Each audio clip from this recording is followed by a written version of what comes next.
Live. And we're back. Oh man, I was really wanting to count down. I messed that up horribly again. Oh man. Horribly messed that up again. Hopefully y'all forgive me for that. Let me tilt this over this way so I'm a little better lit. And I'm gonna add our team members shortly. I just want to thank anyone who ends up watching this for joining us. Welcome you guys once again to our family sessions for our Freedom School Summer. We are in week 3. My name is Nick George, calling you guys live from the listening. We're here on Randolph College's campus, and every week we try to involve the parents in what we're doing. So welcome. Coming up to the stage is our project director, Miss Rox Cruz, and one of our servant leader interns, Miss Malia Harris. How you guys doing? Fantastic. I'm good. Terrific. Great. Wow. Yeah. We're keeping our volume down since we're in the office today, but come tomorrow, we're going to turn that all the way up. Shout out to all the scholars who've been coming every day, staying energetic as much as they can, even though it's early. We appreciate them for being enthusiastic and being a part of this ride with us. We are in week 3. Like I said before, how you guys feeling? We were like a third of the way through our summer. How's it feeling so far? I think like coming into Freedom School, Oh, shoot. I knew the importance of the role, but now that I'm really starting to develop bonds with my scholars, I'm realizing that how important this is. It's always going to be an understatement. This is the most important thing. The culture, the reading, the bonds, all of it. It's like I've learned so much about myself, but also I've learned a lot from my scholars, and I can really take a good amount of notes from them and how they've developed so far. I wasn't really expecting the intensity of the bond, but I love all of my scholars like they were my own kids, and I don't even have kids yet. That's what's up. That's what's up. We're glad to have you on the team. But this is not your first like foray with like the listenings, anything. Like you've been rocking with us for about a year now, right? Yeah, I think it's coming up on 2, I think in February. Oh wow. Oh wow. We're glad to have you be one of our servant leader interns this summer.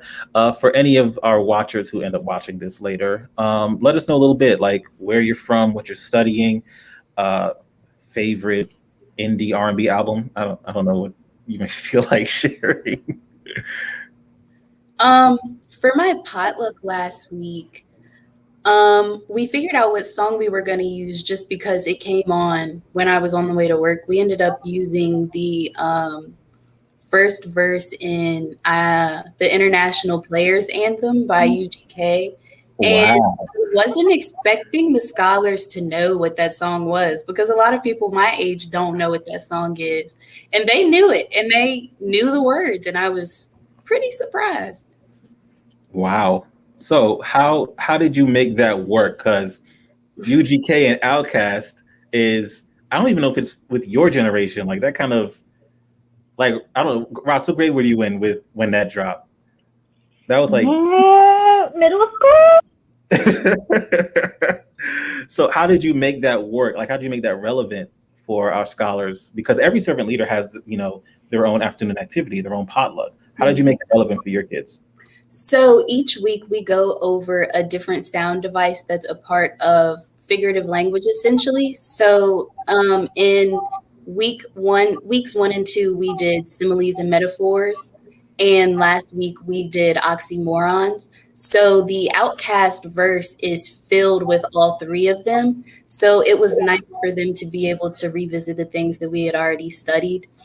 And basically, essentially, we pick either a poem or a song each week based off of the literary device or like what we want them to focus on. So essentially, based off of what we show them, which song or poem we pick for the day, they will write based on that. Wow. Wow. I'm glad to hear that they've been having a blast with it. At least I hope so. I stopped by and actually tried to jump on a freestyle, and Yeah, I'm a little rusty.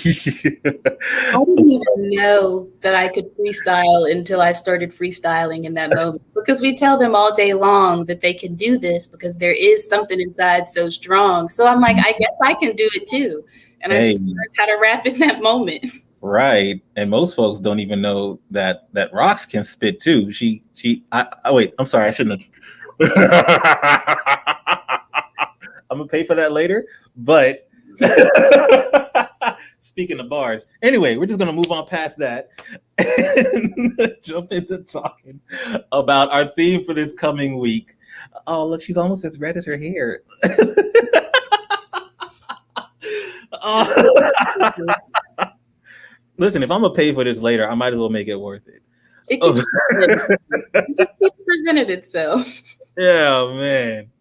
Okay.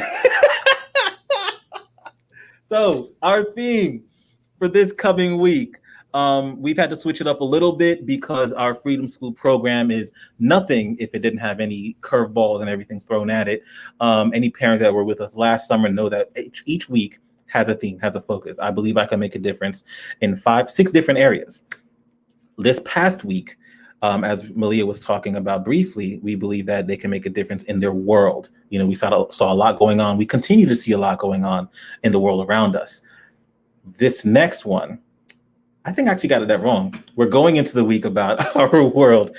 This past week, we're talking about, I believe I can make a difference in my country. I knew I would get there. Just keep on pedaling. Keep on pedaling through it. We're going to be talking this week about how we believe we can make a difference in our world. I know that we all have our own burden of responsibility of how we think we can make this difference, but I'm going to alley this one to Miss Cruz and pray she doesn't, completely flame me up on this. But how are you looking forward to this week, Miss Cruz? I'm excited. I'm gonna get you later. Yeah, I'm excited. So actually, our high school scholars, our level 4 scholars, already went through the Chadwick Boseman book in week 1. And so our middle school level 3 scholars are going through it this week. It is a biography of his life and like why this man is so amazing. It's just an awesome book, and it really does hit on so many things. I mean, it literally starts at birth and like all the all the movies that he's been in, all the different parts that he's played, the things that he had to literally like overcome in his life. It's a great book, and I think our level 4 scholars struggled with it a little bit because most of what we read in Freedom School is not biographies. I'm excited to see what our level 3 scholars think about it. So level 4 this week is going to be going through Copper Sun, which is heavy. We tend to, in the Freedom School model, part of what we want is representation for minorities. And one of the big things in that is making sure that all of the representation, especially for our African American kids, is not just based on slavery. And so most of the books that they go through have nothing to do with slavery. This is an exception to that. It's not a rule, but to our normal guideline of staying away from slavery. And this book gets really deep really fast. It's about a woman who gets kidnapped from her tribe and she ends up being given as a gift in the Carolinas once she gets to the U.S. And so it's not easy. Your kids are probably going to have questions, and I feel like usually our World Week is the week where I see the most growth in what the scholars are reading, and the most struggle with what they're reading. Usually we're not on I Can Make a Difference in My World until week 5. And like we said last week, there's been an issue with shipping and books and all of the things. And so we're having to switch up which week we're doing each book. And so they're diving into really heavy topics a lot sooner this summer than what they're used to. So yeah, there's that. Yeah. So it is one of the things that we hold very, very carefully, being able to like walk our kids through a lot of these hard conversations. We've already had a lot of hard conversations this summer, but we're looking forward to being the safe space for them. Malia, in the time that you've been able to spend with your scholars, what kind of growth have you noticed so far this summer with them? The biggest thing that I've noticed in my scholars is that they know what respect is as a general statement, but they've really learned respect in the sense of like mindfulness around the people around you, how you can be the best version of yourself even when you aren't feeling motivated. You can still have a good day. We've been focusing on when something happens to them, we try to focus on the fact that it might not ruin your whole day, or like a day can be turned around from good to bad, or just because the day starts off bad doesn't mean that it will end that way, essentially. Right. And one thing that our project director, Ms. Rocks, likes to say a lot is that you are responsible for you. You're responsible for yourself.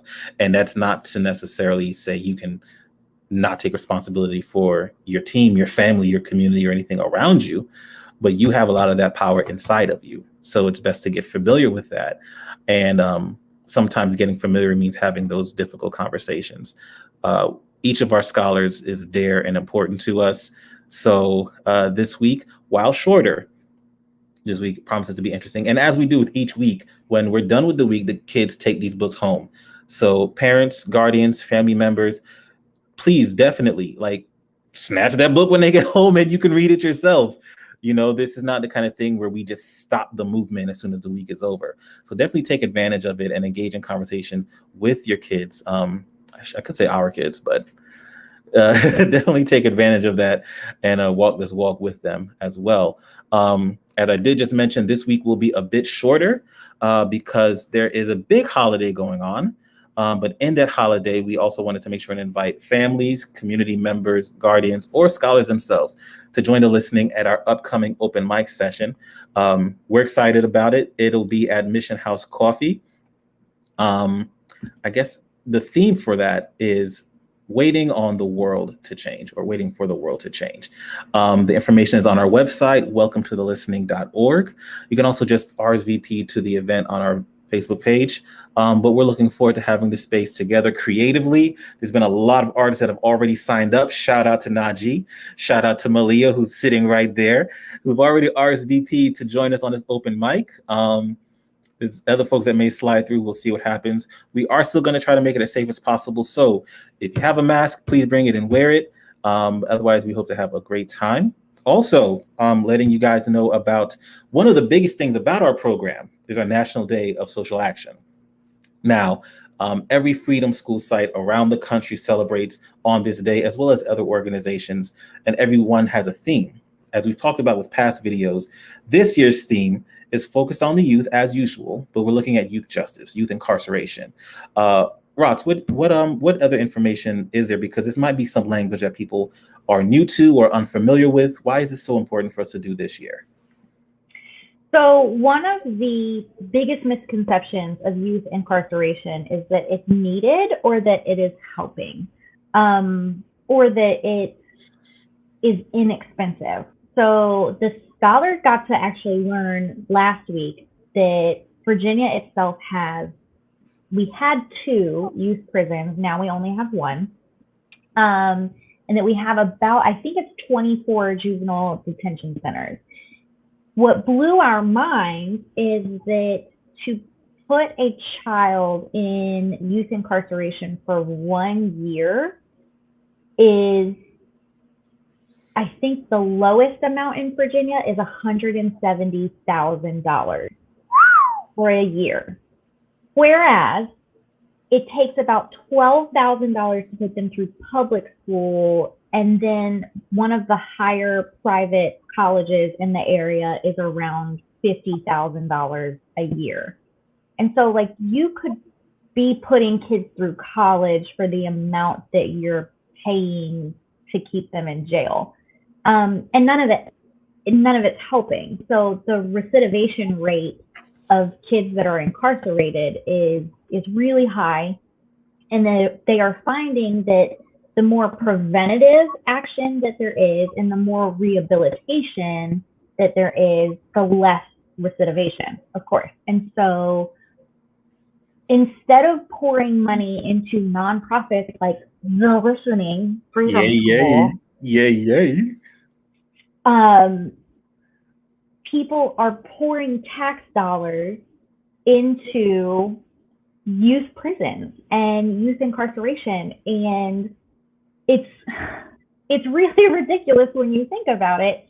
When we could be putting, if The Listening had $170,000 because one kid didn't get incarcerated for that year, we would be able to help thousands of kids, which is just like mind-blowing to me that your tax dollars as a citizen in Virginia are helping to incarcerate youth instead of helping to build healthy communities through our youth.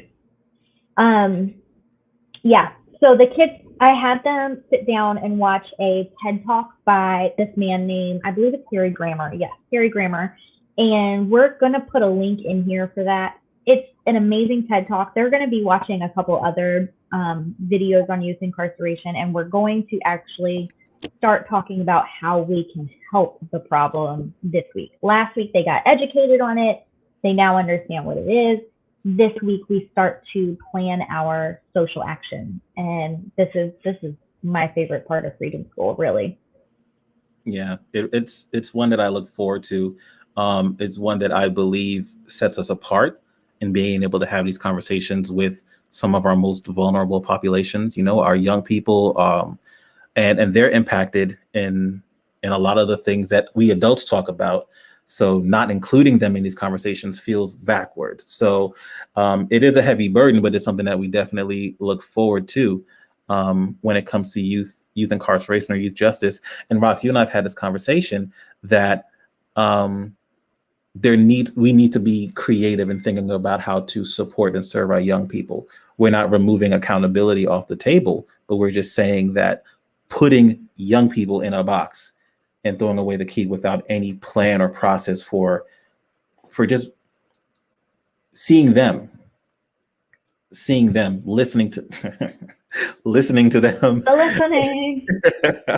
and hearing them, that has to be a part of the equation, a part of the conversation. So it's a big summer, it's a big week, it's a big theme, and I'm looking forward to getting into it. So we'll be celebrating our day of social action on July 21st. So for all of you guys watching this, save that date, July 21st. We're actually working on a plan now for whatever that action will be. If you have any thoughts or any questions about it, about how we're keeping our kids safe, about what the actual activity will be, send us a message. And we would love to engage and participate. If not in person or virtually, either way, we would love to do this together. Before we go, we would love to invite you guys to a quick little prompt. Whenever you do watch this video, comment on it below. Youth justice is what? Fill in that blank, answer that question. What is youth justice to you? Because if we're talking about just incarceration for minors. Hey, Robert, we see you watching us. If we're talking about incarceration for minors, we know that already sounds weird and sounds gross, but what would justice look like for young people? Like, what would actual justice look like for young people? I'm gonna throw it to you guys to hear your own thoughts and perceptions on that. Malia, what do you think? What is youth justice to you if you had to fill in the blank? Youth justice to me is equity, essentially. One thing that I've noticed in my journey in becoming a teacher is that the public school system is severely underfunded. And what comes from that is that students don't have what they need in school in order to succeed, like down to school supplies, down to teachers that really know how to deal with students that might not have the best home lives. And one thing that I've noticed in my major is that it doesn't come with the major. The sense of empathy that you need to really make a connection with your students, a lot of teachers don't have. So essentially in these communities where that's essential and it's lacking, being able to remedy that essentially would be youth justice to me. That's dope. That's really dope. What about you, Rox? What is youth justice? I think right now youth justice is a letdown. I think that we are expecting kids who don't have the tools necessary to be perfect children without making any mistakes. I mean, Nick, you know that the whole reason that I was even prompted to get involved with the listening and with Freedom School was because I went down a rabbit hole of finding out about Kalief Browder one night. And while all of that was going on, I had a newborn baby and I started researching. Kalief's mom, Vanita, became very active in social justice while she was still alive and ending kids being at Rikers. And I got really interested in her. And then so I started looking up other moms that were active in social justice because they lost their sons. And so I came across, of course, Emmett Till's mom and Samira Rice's mom and Trayvon Martin's mom. And I started just researching them and then trying to figure out like what I could do as a mom to prevent other mothers' sons from being killed. And I kind of came to this conclusion of like nonprofit work was probably actually a really good way of doing that. And so because all of this started in youth justice for me, I feel like this year is actually really bringing it full circle of like now at Freedom School, we are now talking about youth incarceration, which is my cause and my passion and something that I am so against. Yeah, I think it's failing a lot of people right now, and I think that it needs to be completely reworked. Yeah, it is a heavy conversation. I do remember many conversations that we've had on that topic over the years. I find myself really, really interested to see some of our scholars because they, like, if we're just being honest, some of our kids know that world too well. You know, some of our scholars know the system too well. And it wouldn't be right to want to engage them or present a service to them, but not actually talk to them about it. Talk to them first, like breaking down the idea of what justice is. You know, like what is it? What is fair? And ironically, that's one of the head starts. That's one of the starts. That's such a big part of the Freedom School program, having a fair start. So it really is a deep conversation that goes a lot of different places. To me, youth justice honestly starts early. You know, having a conversation about poverty, about food deserts, about education reform, about policing in neighborhoods that you are or are not a part of. Like, what is that? There's so many pieces of it to go into. We can't possibly get to it in 6 weeks, but having a conversation with our kids is an essential piece of that conversation. So we really did want to take this time out to answer any questions that any parents had. A recording of this session here will be saved on our Facebook page as well as our YouTube page. So if you guys have any questions for us, you can either add it in the comments there. You can email us directly. You can slide in our DMs. We don't mind that at all. But we did want to make sure we touch base with you guys. We look forward to seeing our scholars tomorrow and for the next 3 days, Tuesday, Wednesday, and Thursday. We will not be in session this Friday, but we look forward to the rest of this week. I did want to let parents know about an opportunity. I hope I can share this screen. Let's figure this out together. Is that okay with you guys? I sure hope so. This is the Brave New Voices International Youth Poetry Slam competition. Not even a competition, it's a festival. And this year it will be virtual, and we are inviting our young people to join us at this time. The Brave New Voices Festival is an annual thing. This past year, The Listening was one of the network partners that participated in it.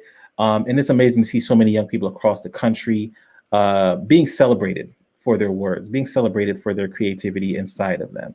And we're looking forward to this International Slam Festival. And we would love to bring your young people along for the ride. It is virtual, so we don't have to worry about paying for gas.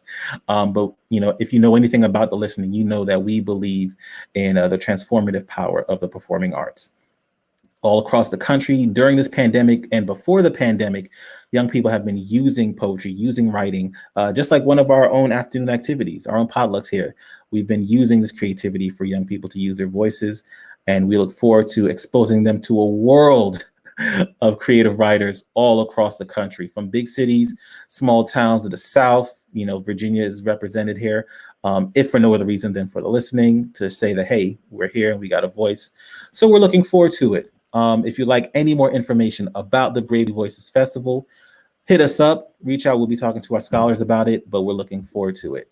Once again, if you have any questions about our program, you can visit our website at welcometothelistening.org.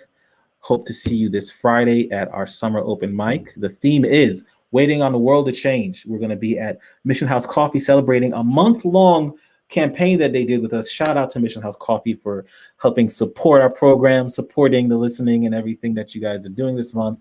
But we want to wrap that up completely with an open mic. Malia, are you looking forward to performing at this open mic? Yes, I am. The Listening offers me a space that I honestly can't find anywhere else. I can guarantee that I'm going to be comfortable, and I'm guaranteed a space where I'm going to be able to say what I have to say. And it starts at 7, just so you know. Yes. It starts at 7 o'clock. You can register right now on the website where the events tab is. We miss you guys. We miss the artists. We miss our community of singers, dancers, poets, thespians, rappers, producers, drummers. Aesthetes, yes. all aesthetes, all you creative jokers out there. We miss you guys. We miss having community with you guys. It's been a wild year so far, but together is better than nowhere. So we're looking forward to it, and hope you guys have a safe week. We'll see our scholars tomorrow morning. Until next time, peace. Bye, guys. Bye, everyone. Bye.